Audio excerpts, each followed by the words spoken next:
London goes through difficult times, it seems like an army of Londoners steps in to help.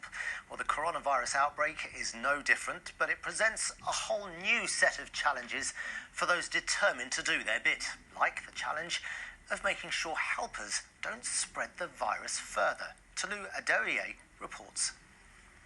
We won't be serving the food out in our main space. We'll be packing it into takeaway containers and giving it to people as they arrive, which is a real shame. We've never done that since our inception.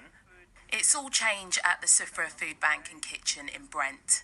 Usually they'd be welcoming people in for dinner today, but they're adapting how they work to limit the risk of spreading the coronavirus to the most vulnerable.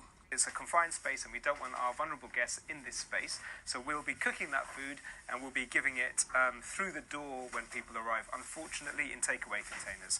We're hoping it will help to contain the virus. We're hoping it will help to protect our guests and our volunteers as well, and it will also mean, because we've reduced the size of our food parcel, so it will also mean that our stock will last longer to make sure that people have something when they need it. I've spoken to other charities today who are having to make really difficult decisions about what services they do and don't run.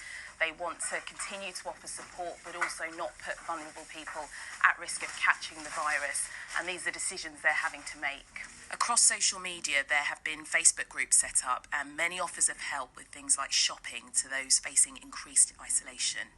But the irony is those who may need it most may not be online to see the posts. Age UK London says there are lots of ways people can reach out. You can ring on a doorbell, drop a note through the letterbox, and if somebody does want to make contact with you and keep contact, the phone is your friend. A friendly voice to find out how you are is really comforting and helpful. I think we all have to look out for ourselves, but also for each other. Back at the soup kitchen, the takeaways are well underway. Our priority is always to make sure that we can give food to people who need it the most, and that will not stop, no matter what happens. They, like many other charities across the capital, want more volunteers and donations to help those most in need during the challenging weeks ahead. Tolu Aderiye, BBC London.